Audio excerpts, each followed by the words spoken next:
Hello, welcome to Gardener's World. Well, today is the autumn equinox and summer has slipped away. But in its place, we've got the very best of autumn because you have this lovely, bright, fresh light. And it's above all the time of fruit. And last night we had quite a storm here at Longmeadow, still a bit blowy today. And an awful lot of apples were knocked to the ground as windfalls. And they are spread on the orchard floor like confetti after a wedding. And that can be very frustrating because if you take an apple like this is Ribston Pippin. It's a lovely old-fashioned eater, crisp, stores well, a really good apple to grow at home. But once it's hit the ground, it'll be bruised, even if it looks perfect, and it won't store at all. So you either have to eat it or throw it away. However, today, I am going to use up my windfalls in a really constructive way. Now, coming up on tonight's programme, we catch up with Adam at home to see how his new garden is taking shape. And we pay a final visit to the veg plot of our passionate chef, Shesh as he gathers in his harvest to share with family and friends. And we meet a couple who garden for butterflies and moths.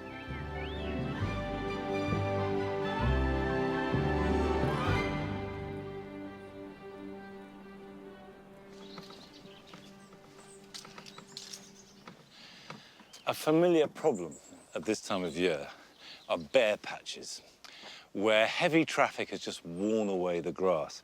Now, the wear and tear is actually the least of the problems because grass is tough and it will regrow. But compaction is bad news. So what I really need to do before I do anything else at all is dig it up, really release that compaction. And so I think it's time for a pickaxe. Okay, let's break this up.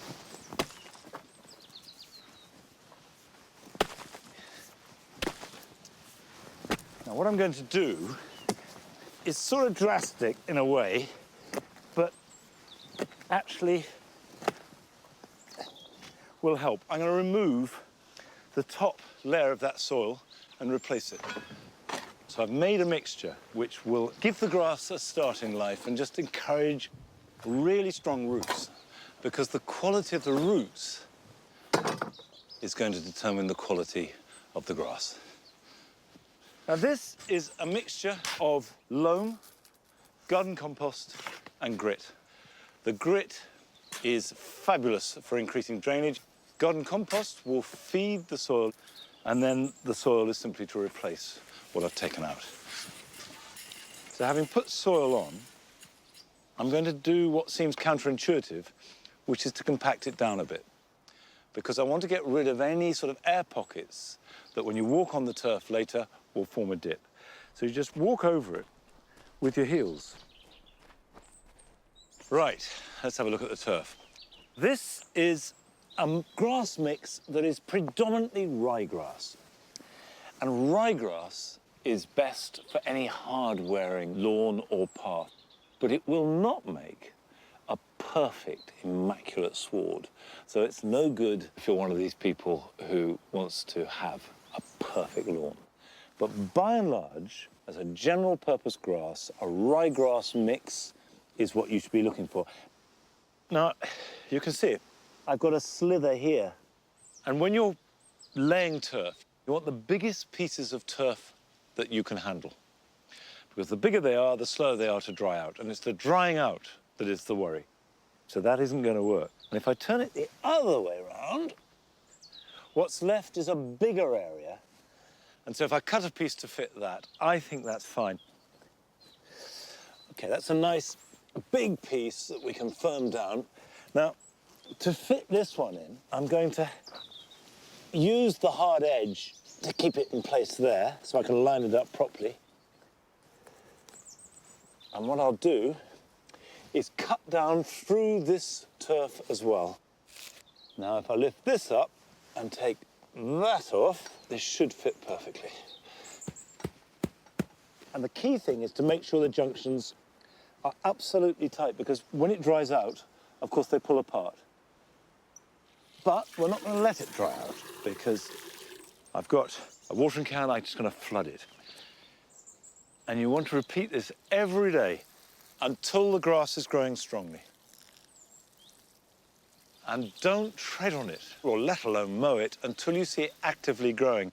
And if it's on an area like this where people are very easily going to walk on it, it's worth just protecting it just to keep the galumphing feet of Nigel and Nellie, let alone my own size lambs, from walking all over it. Give it a chance to grow. Then when I see signs of strong growth, it can lightly be mown, and next spring that can be cut as normal and will be really strong and able to take the heavy traffic once again. This is the start of a whole series of repair work that we're doing to the paths here at Longmeadow. And the principles of this apply whether you are just repairing a patch on a path or laying a new lawn. Mind you, some gardens are much bigger than others, and Alan Power, the head gardener at Stourhead, has a huge acreage under his control. And last week, he showed us around Stourhead in spring. Well, now it is summer.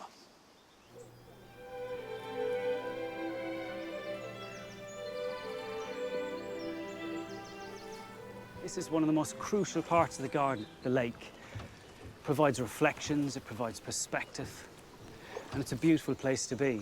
But actually today I'm on the lake because I'm on my way to the islands to catch up with the gardeners who are doing a really crucial task that we do every summer.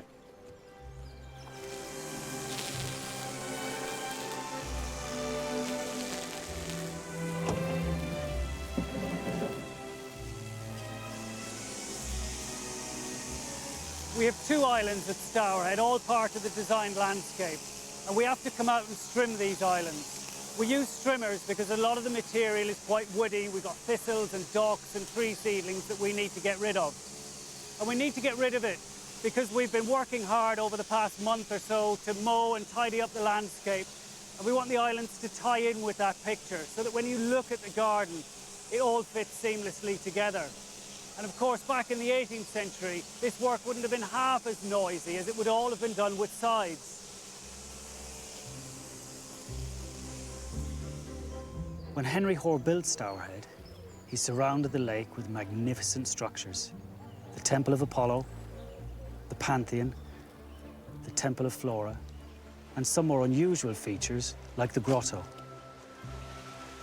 The grotto in the garden was built right in the middle of the 18th century, and it's the most magical feature, dressed with statues like the sleeping nymph and the river god protecting the river. But like every feature in a garden, they all require a little bit of maintenance.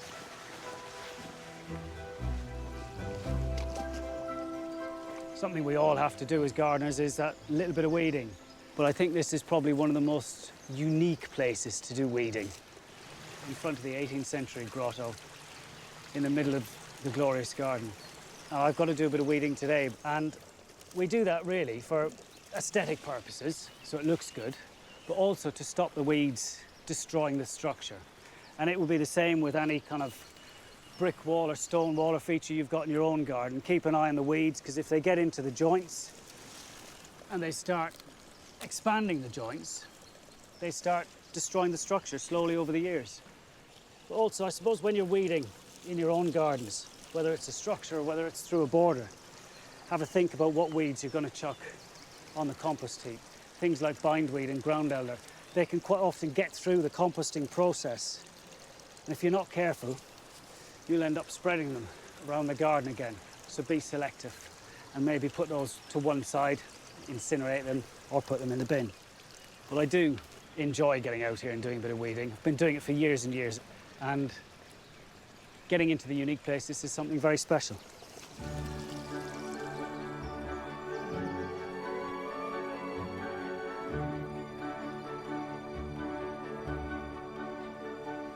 The garden for me during the summer is at its greenest, and probably at its truest to the 18th century, before all those exotic plants were introduced to the collection.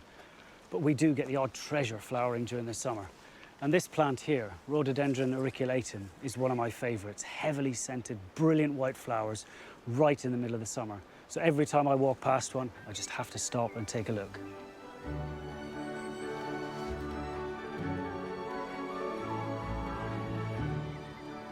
Summertime's a great time to get on with a little bit of pruning in your garden. Have a look at your trees and shrubs, have a look at their shape and size, and have a critical look at what you want from your garden. Just like Mark is doing behind to this Persian ironwood, Parotia persicae. He's pruning the suckers away from around the base, so freeing the plant up and allowing us to see the stem. And he's also been crown lifting on the edges, so the weight of the branches have risen away from the hostas below. And what that enables us to see is the rhododendron behind. So next spring, we're going to see this fantastic display of pink flowers right through the Parotia, thanks to the work that Mark's done.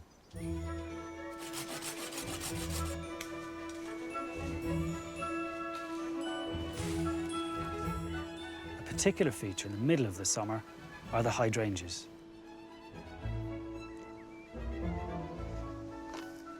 These hydrangeas are amongst my favourite in the collection. And they're not just my favourite, but Lady Alda Hoare, the last owner of the property, they were her favourite too. She used to buy these hydrangeas, have them flower in the library in the house, and once they were finished flowering, she would pass them out to the head gardener and insist that they were planted as close to the house as possible so she could admire them once they were in the ground. And that's why they're planted in this area of the garden. But they take a little bit of looking after, not just at the start and the end of the seasons, but at this time of the year as well. These flower heads, as spectacular as they are, they're very, very heavy for the plant to support. So when the plants do come into flower, sometimes they drop. And once these flower heads touch the soil, they start rotting off and browning off. So now and again, the garden team, we come along with our secateurs and we just reduce a little bit of the weight. So just by removing one of the heads, a simple snip, and it's back and it's away from touching and having contact with the soil. And once we're done with these heads, we take them home, put them on the kitchen table, or even put them in the gardener's mess just to brighten the place up a little bit. But the rest of these heads stay on. They flower through the season. They also protect the buds right through the winter until we prune them next spring. But what I really enjoy is watching the hydrangeas fade away through the end of the season, and they add that lovely sense of colour to the next season, which is autumn.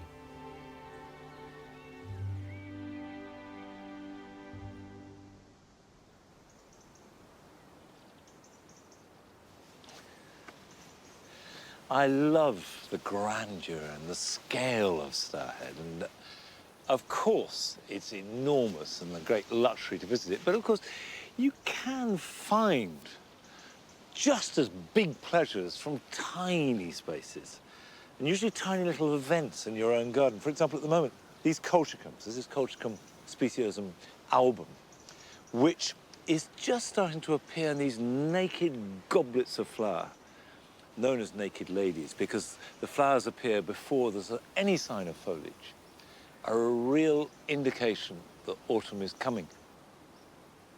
Now, one of the things that is really important at this time is harvest, which is why we are now going back to West Wales to visit Shesh on his vegetable plot, where he is gathering and harvesting his crops to share with his family and friends.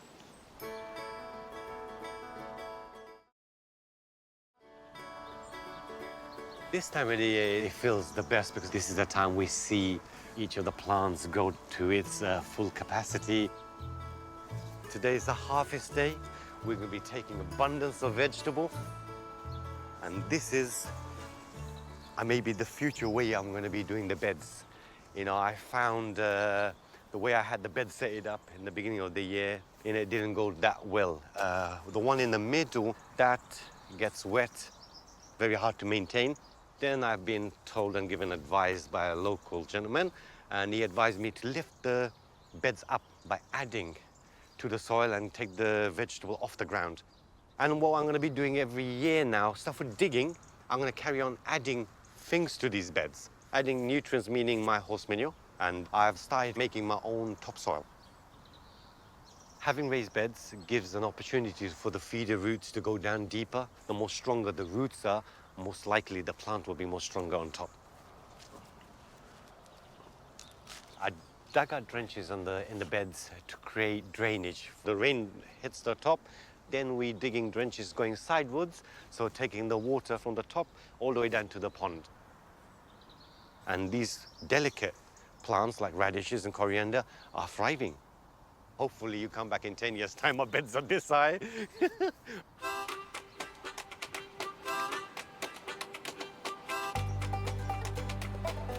My Naga chilies have done more than I could ever dream and expected of them. I've been tying the Naga plants for support. It bears a lot of fruit, so just a little helping hand until it gets matured enough. I think on each plant, averagely easy to about 200. The more you pick, the more you'll grow. In the beginning, I said that the strength of my chilies will show the quality of my growing. The hottest chili in the world, that comes over 1.5 million Scoville heat units. I had them tested early, so I have an idea if I'm doing it right, is the heat levels there. And my chilies are at over 600,000 Scoville heat units. It shows for me to have the record. Yes, it's possible. Of course it's possible. Am I going towards it? Yes, I am. Well, this is actually where I planted my lau. In English, it's called bottle gourds. And yes, I got a lot of foliage, but not much fruits. I think it lacked pollination. I have seen fruits, but they drop off. But the pollination, as I found, they have female and male flowers. Next year, I'll be taking the male flower myself and pollinating up to 9 of the female flowers. I'll be giving much more love and attention to these. As I say, it's just the beginning. I can't get everything right, but that's the beauty about it. Looking forward to getting things right in the future, for next year.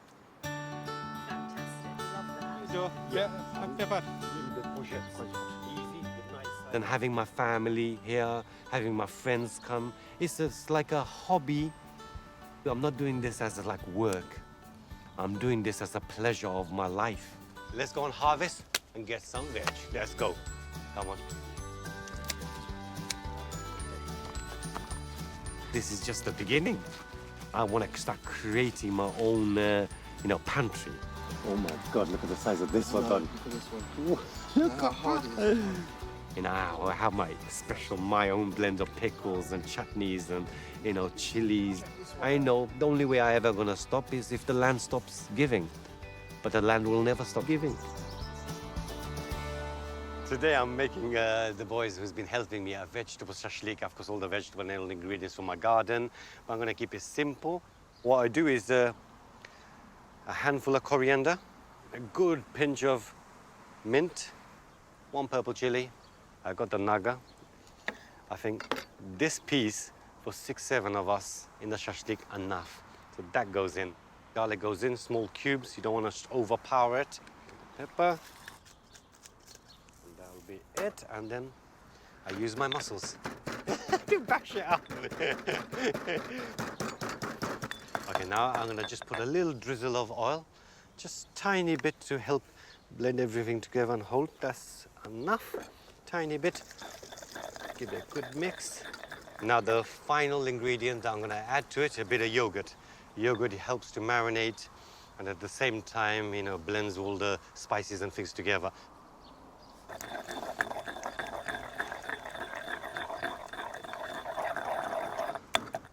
Okay, now the sauce is ready. I don't want to waste any. That goes in like that. Perfect. Let's go back. And then you just give it a quick mix. Now, all I got to do is skewer it and put it straight on the barbie. Hopefully in 10 minutes the most, it'll be ready.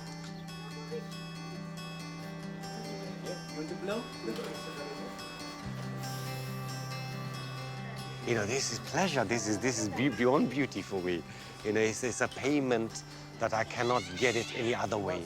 If you do hard work, you do grafting, and then at the end of it, you get the fruits of the labor. It's for me, it's fantastic. For a beautiful year and to beautiful friendship. And you two over there, you little gorgeous. Very good. I will be searching for produce all my life, definitely. I'm not going to stop eating. I'm not going to stop cooking.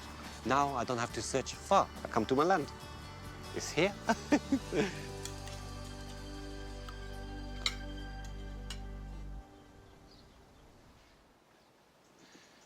We may not be able to make cooking look as effortless as Shesh does, but he's absolutely right. Just try it. Just try it. Grow some veg, harvest them, cook them, share them with family and friends, and you can't go wrong. It's always a delight. Now, I'm going to be planting some garlic. And what you need is good, rich ground, so it's had some compost added to it. It's been cultivated, but it's got good drainage. But before you can plant garlic, you need to sort it out and choose the very best cloves. And this is a variety called Sprint. And typically, you'll buy it in heads like that. And what you need to do is to sort out the big cloves from the small, and don't plant the smaller ones.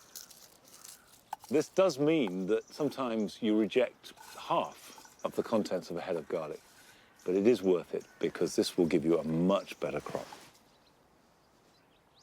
The important thing to remember is to put the pointy end up, and the bottom has a flat plate that the root will come from, and bury it. Make sure that that pointy bit is at least an inch under the surface of the soil. You certainly don't want to plant them any closer than 6 inches, because all that will happen is you will have smaller bulbs that are competing for the moisture and the goodness, and your harvest will suffer as a result. The reason that you plant garlic at this time of year is because for it to form a nice-sized bulb with separate cloves, it needs a period of a month below 10 degrees. So this is a job I definitely like to do. I get all my garlic in the ground, certainly by the end of October, and ideally the middle of October. Okay. Next up are these big boys. I love this. This is elephant garlic. That is an individual clove, and if you compare it to the size of a whole bulb of Sprint, one clove of elephant garlic is bigger than a whole bulb. And the virtues of elephant garlic is, even though it's so big, it's very mild. And so if you're not a big garlic eater, this is a good one for you. And you grow it in exactly the same way. So the spacing is a little bit wider. I would go up to as much as a foot, and make sure you do bury them in the ground. Even though they're the size of a shallot or an onion set, you want a good inch of soil above the top. Now, we've recently been looking quite a lot at planting to attract pollinators, and in particular honeybees, and of course I've started keeping my bees here at Longmeadow. But at this time of year, the most notable insects, of course, are butterflies. And they love these late summer, early autumn flowers. And at night, of course, what we don't see are the moths coming out too. They're just as important as pollinators in their own way. And we went to Gloucestershire to visit the garden of Matthew and Sally Oates, who have made a haven for butterflies and moths.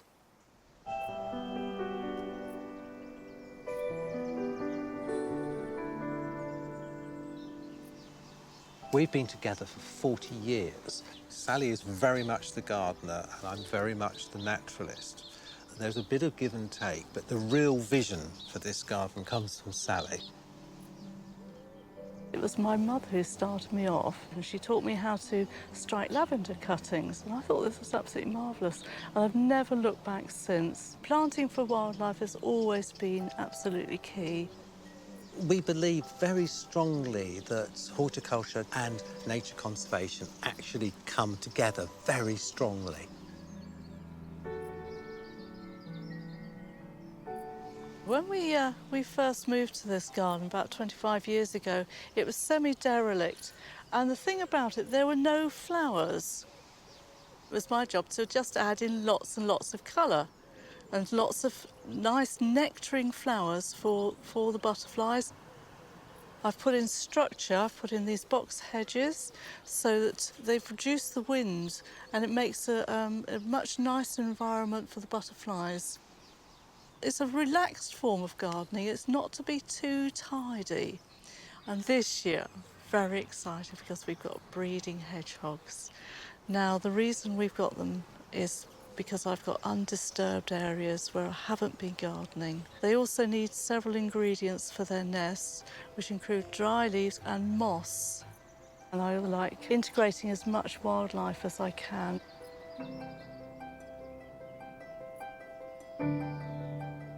It also functions very strongly at night, and the nightlife here is really rather interesting. All told, I've recorded about 400 species of moth in this garden. Moths are actually incredible little creatures, and so many of our garden birds feed their young on moth caterpillars, and then, of course, moths' role as pollinators, night flowering plants, is really, really vital. This is one of the common yellow underwing moths, which gardeners know as lawnmower moths because they flee from in front of your lawnmower as you advance. And you can just see, you can see the yellow underwing there. It's serious bat food. This is a ruby tiger, and the caterpillars of the ruby tiger, and indeed other tiger moths, are the cuckoo food. One theory behind the very sad decline of the cuckoos is actually the decline of large, hairy moth caterpillars, such as the tiger moths here. But the problem we've got at the moment is so many of our rarer species, the butterfly and moth, are actually doing extremely poorly at the moment. But the good news is that gardens, good wildlife gardens, can help these rare species move around the countryside in their endless search to find new habitats. We try to accommodate as much wildlife as possible here in this garden, and not just for the adult butterfly or moth stage, but for their crucial caterpillar larval stages as well. This is a great time of year to be taking seeds for butterfly and moth plants.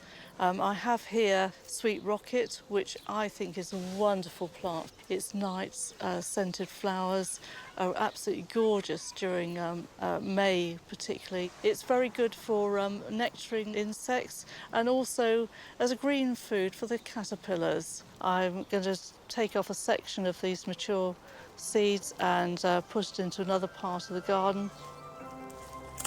It's a plant I would not be without. I'm literally just going to push it into the soil, and during the autumn and next spring these seeds will just scatter and germinate, and then I'll have a whole patch of really nice sweet rocket plants.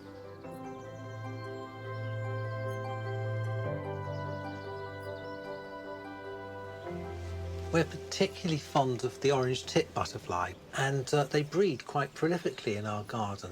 When the caterpillars are fairly full-grown, I pick a part of the plant they're on, and then they pupate here. Here we are, various pupae, and the orange-tip spends 9 months in the pupal stage. These curiously shaped and rather cryptically coloured pupae. The pupae keep damp and survive, and then the butterflies hatch and set themselves free next spring, where we feel we're actually doing something to help them.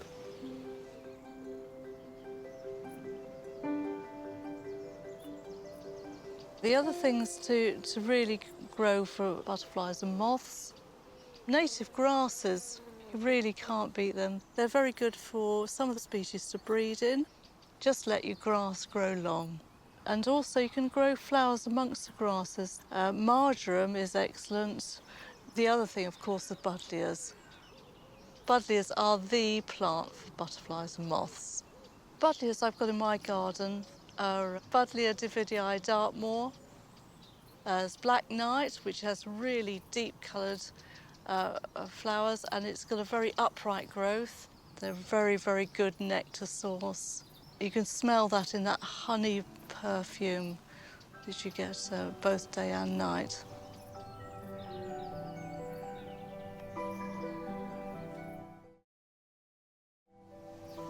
It's incredible how much the wildlife really brings this garden to life and how much the wildlife relishes the place and how it gives new experiences to us each day. The garden would be two-dimensional if it was just garden plants only. And we just love being amongst it.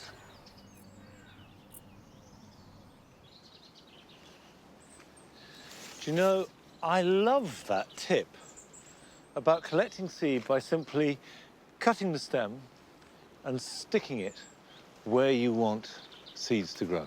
So they will fall naturally and grow naturally. It's such a simple idea, but I hadn't thought of that one before. And as for butterflies, here in the Jewel Garden, when the sun shines at this time of year, there can be just a bustle of butterflies. And it does feel that suddenly the garden belongs to them. Now, coming up, we join Adam at home to see how his new garden is shaping up.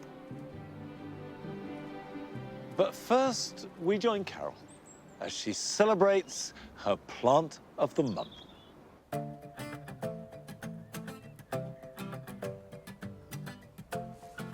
As we pass into September, we mark the beginning of autumn. Leaves start to change their colour. Perennials begin to fade down and mellow. But there's one plant that seizes this opportunity to celebrate September. It is, of course, the sedum.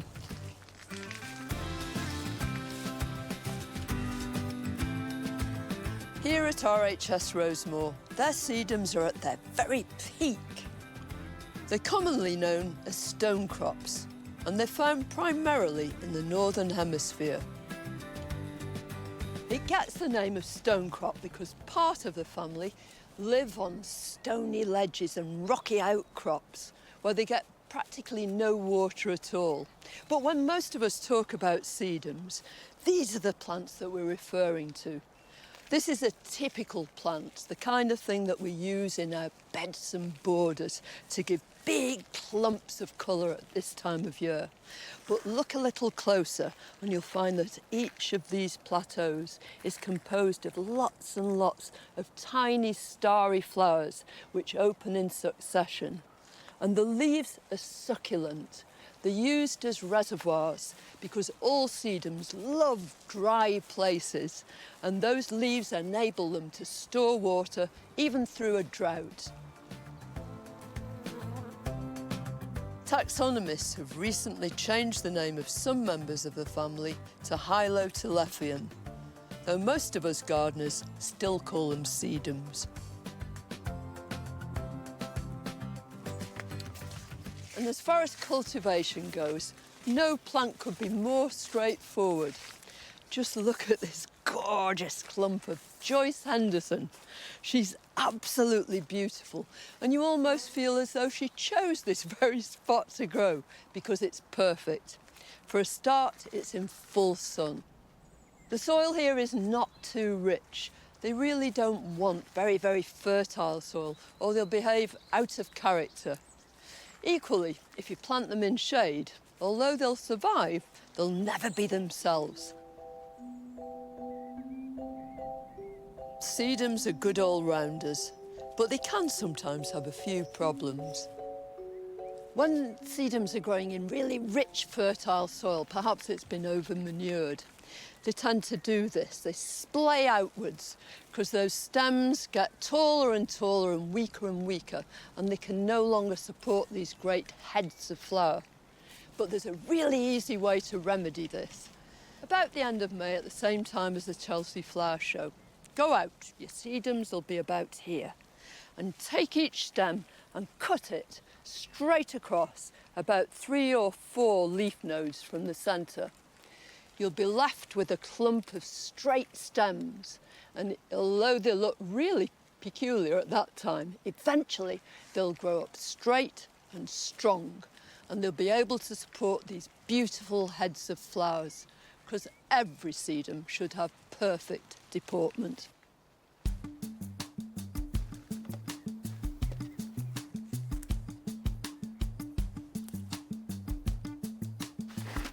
Sedums are really easy to multiply. You can either do it by division in the spring, just taking up the whole clump and pulling it apart, cutting it into pieces. But there are two really simple, easy ways to make many more plants than that. I've taken some big leaves from this Matrona in the background. Gorgeous plant. And I've just detached them from the main stem. I've got some gritty compost and I'm making a little trench with this stick so that they sit nice and firmly and upright in there. These will form new roots, which you can't see, but new shoots at the top. And once they've established and the leaf has started to fizzle away, then you can separate them and pot them individually. But it's not just with big leaf sedums that you can do this.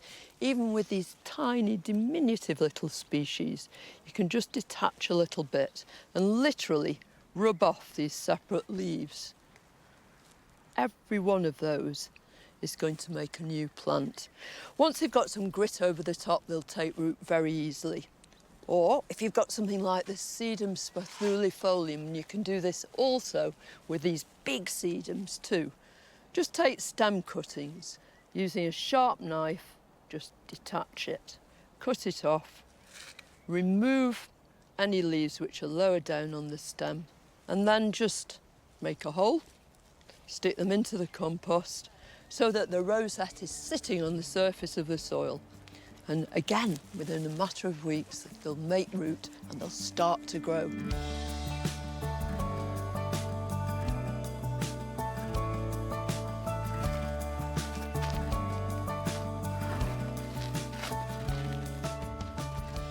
As well as those big, bold border beauties, you've got little species like this one. This is Sedum hidecanum.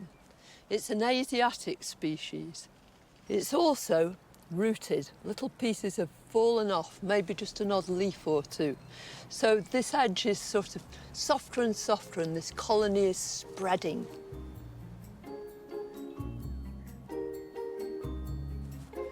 As autumn drifts gradually towards winter, some perennials lose their grace.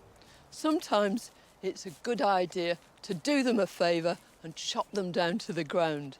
But that's not the case with sedum. Not only are these flower heads beautiful now, but when they turn to seed, they'll retain their grace. Nothing is better than going out on a winter's morning and seeing them covered with frost or snow. Leave them all winter, but then when the new shoots start to emerge in the spring, cut back all the old flowered stems right down to the ground. That way you give those new shoots the opportunity to grow and flourish and repeat this magnificent show next September.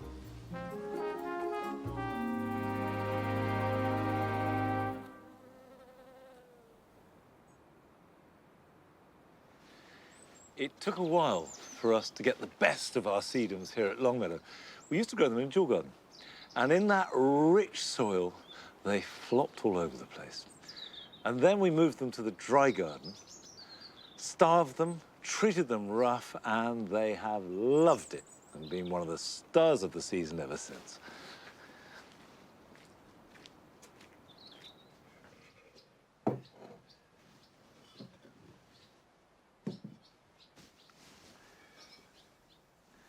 Now that is what I call a bulb. Isn't it magnificent? This is an amaryllis. It's called Carmen, with beautiful crimson burgundy flowers. They are big, they're blousy, and they're perfect for Christmas. And now is the time to start thinking about Christmas bulbs. I've got amaryllis here, and I've got some prepared hyacinths that I'm going to plant in a minute. Now, with an amaryllis bulb like that, you do need a pot that is big enough and heavy enough to hold it steady.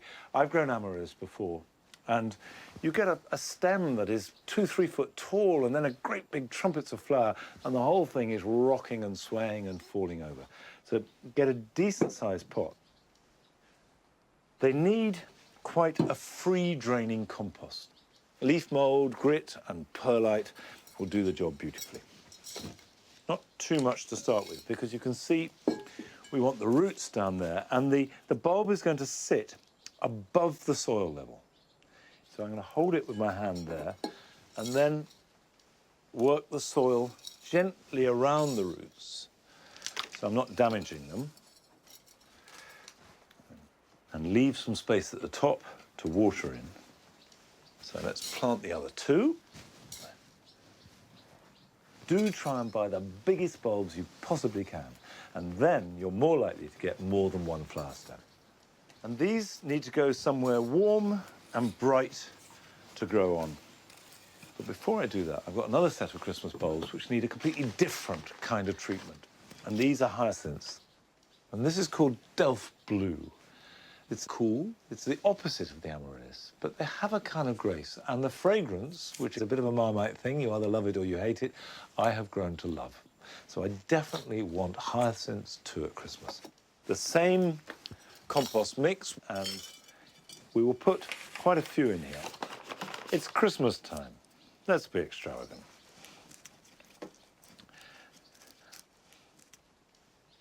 I like to cover the rest of the bulbs with grit. It ensures drainage around the bulbs. And by the way, you just need to see the noses showing. So, unlike the amaryllis, which sit quite proud of the soil, these are just showing like that. But the main reason for putting the grit is that when they flower, inevitably hyacinths droop a little bit. And if you water onto the compost, you get the compost splashing up as a kind of mud onto the foliage and even the flowers, whereas the grit stops that happening. And it also looks okay. Now, you can't do this with any old hyacinth bulbs that you buy. You need to buy specially prepared bulbs for flowering early at Christmas. And then, having potted them up like this, they must have a regime that will force them into flower. And that involves putting them somewhere cool and dark. I've got a special cupboard where I always put them. I'll check them every few weeks, maybe water them once or twice between now and December. And then when those shoots are appearing, they'll be pale and looking for light, and just the first signs of a flower bud, bring them into the warmth and the brightness, and very quickly they will form flowers. And hopefully I can time it so they're at their best for Christmas. But the amaryllis want to go somewhere warm, and for me, best place was the greenhouse. Well, this is the beginning of our preparations for Christmas. But over the last year or so, we've been paying visits to Adam Frost's garden. And it's high time we went back to see how it's getting on.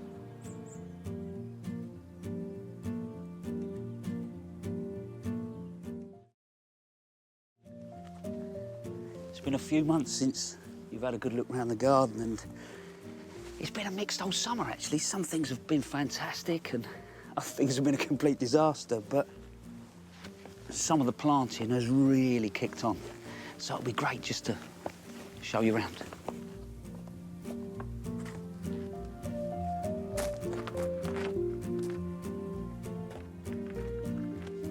Roses have done really well. The new ones I've put in have really started to establish themselves.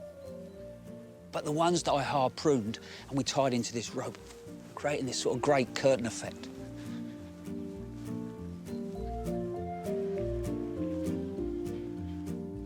This is the new woodland area.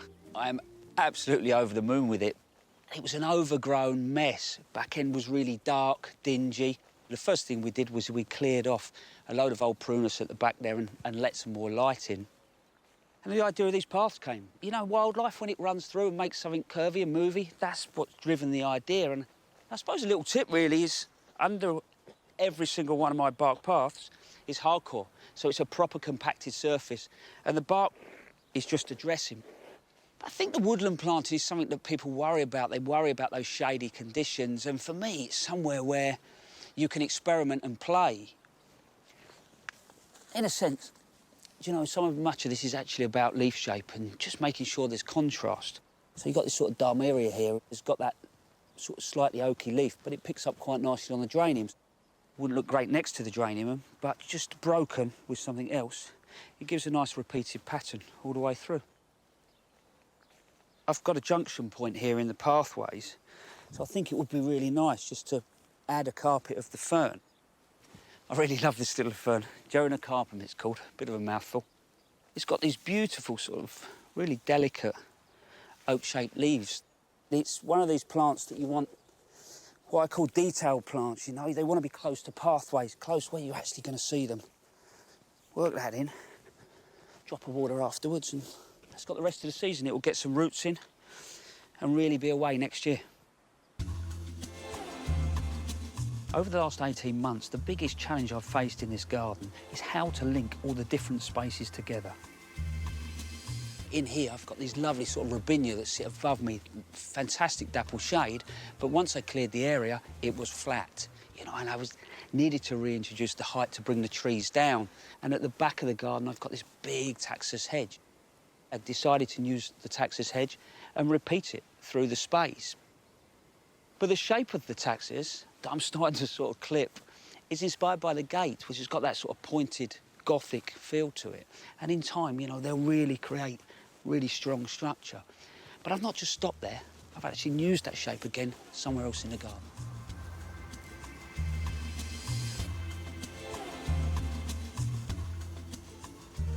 So what I've done at the end of the herbaceous border is used the buxus here, but in the same shape as the taxus. So again, you get that sort of idea linking over. If you remember, this is the west border, full of bindweed, and we're slowly getting on top of it. But beautiful surprises that happen in gardens, this, Verbena bonarensis, just popped out the ground. It's absolutely stacked out with life.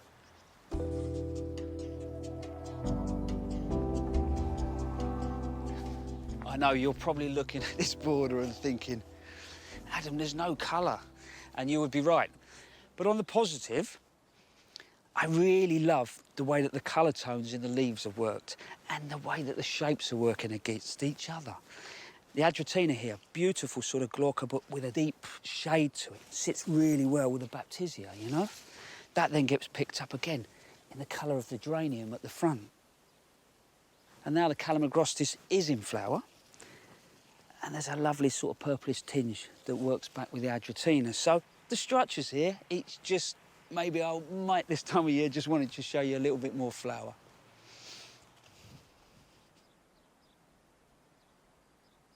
Do you know, I think for me it's the veg garden that has worked better than anything else we've done so far. And I'm getting pulled to it every day. You know, I can be away for a few days, come back, the first place I want to come is here. But growing veggies, it comes with its problems in a sense. And we went to Devon for a week, and I think most of the cabbage whites in the country arrived here while I was away and absolutely ruined the cabbages and the kale. That was the green kale. Strangely enough, the one thing they left alone was a red kale, which was a bit odd. We've had to learn what to do with the glut of courgettes that we've had. I caught the dog in here, nicking strawberries and tomatoes. You know, so we have dealt with nearly everything going. But it's great. It's a place where I can play. I can just experiment, and we're doing loads of that. So there's some things I've done exactly what it says on the packet, but other things I've had a little bit of an experiment with.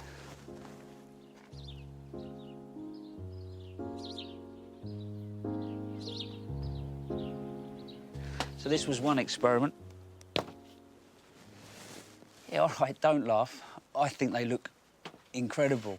These should be halfway up a Japanese mountain in shade with fresh water running over them. It's wasabi. I saw this on a roof garden in the middle of London, above the Strand, and I thought, you know what, if they can do it there, we can do it here. They were tiny little plants when I got them, so I've managed to pot them on twice. And the root system's pushing on. And all we're actually doing is keeping them in the shade, and I keep dunking them in and out of water probably every day, every other day. And wasabi, you just don't eat the root. You can also... you can eat the leaf. And it's sort of, I don't know, it's rocket meets mustard. So the plan is to keep growing them on, get them to a place where I can put them in a big container and enjoy them. And I think that's it, isn't it? If you're growing your own veg at home, why not push it a little bit? Why not experiment? Because I'm gonna, and I'm gonna keep doing it out there as well.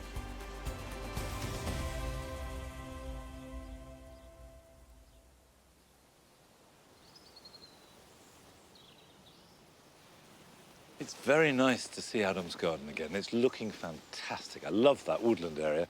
And he's absolutely right. Give it a go. If it works, try something else. And if you like to eat something, the chances are you'll like to grow it too. And I certainly like to eat the whole cucurbit family.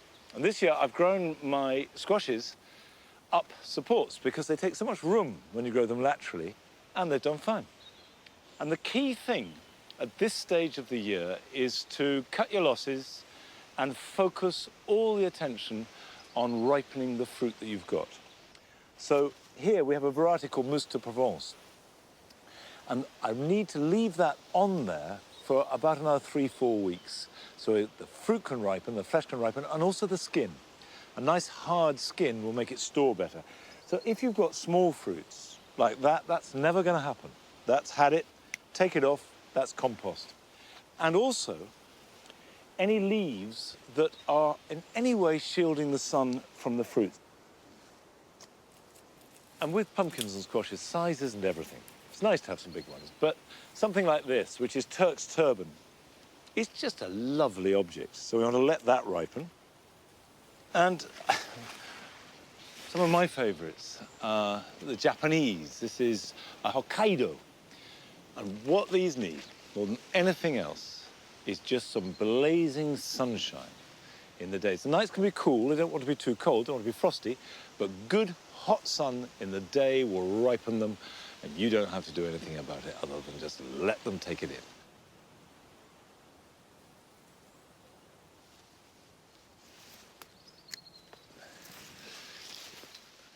One of the effects of the way that climate has changed over the last few years is that one of the standbys of the jewel garden, Salvia garanitico, these lovely blue flowers, has more or less gone. The plants have them, the plants grow perfectly well, but they just don't produce any flowers. And I think that's because we've had these cool, rather damp Julys and August.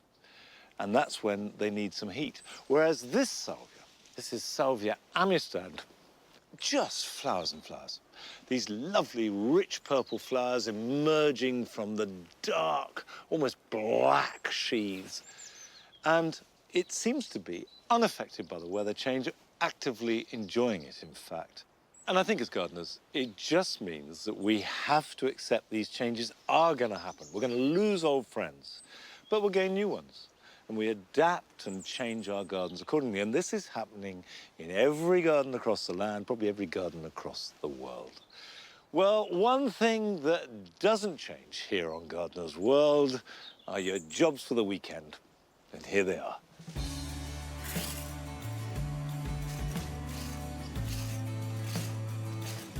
A very simple way of making your lawn look much better next spring is to give it a good old scratch. Use a wire rake and remove as much of the moss and dead grass as you can. It might look a bit scruffy for a week or so, but will soon recover. Now's the time to cut back the old flowering stems of Euphorbia wilfenii and all its hybrids. Now, do wear gloves for this job, as the milky sap can be an extreme irritant if you get it on your skin, and especially your eyes. But when done, this will leave your plants looking handsome all winter long. It's time to harvest sweet corn. And the best way to tell whether they are ripe or not is to look at the silks at the end of each cob. If they're brown, there's a good chance that they're ready. To make absolutely sure, gently open it out, and if the kernels are yellow and the juice inside is milky rather than clear, then it is ready for eating. So take it straight indoors and enjoy it as soon as you possibly can.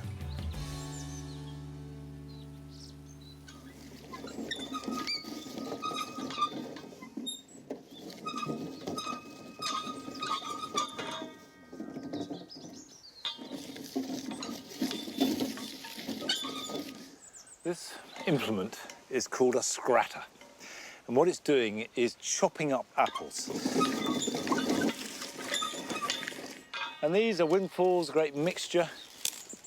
Some cookers, some eaters. And reduces them to apple pulp. And this is now ready to go into this juicer. And it will juice much better if it's pulped up than if you do the whole fruit. You don't need to own your own juicer. What a lot of people do, certainly around here, and I guess anywhere where there are orchards, is you can take along your apples, even if it's just one basket of windfalls, to a community juicing service. So they will pulp them and juice them for you, and then you'll get juice back. Look out for that, because it's a really good way of using up your windfalls. Or you can hire a machine, like we have with this, to do it on a big scale. So I've loaded this up, put on the presses, and ready to turn and squeeze the juice out of this. There she goes. And I've got it going through some muslin into a bowl, and this is just straining it. Now what you have, of course, is a dark brown liquid.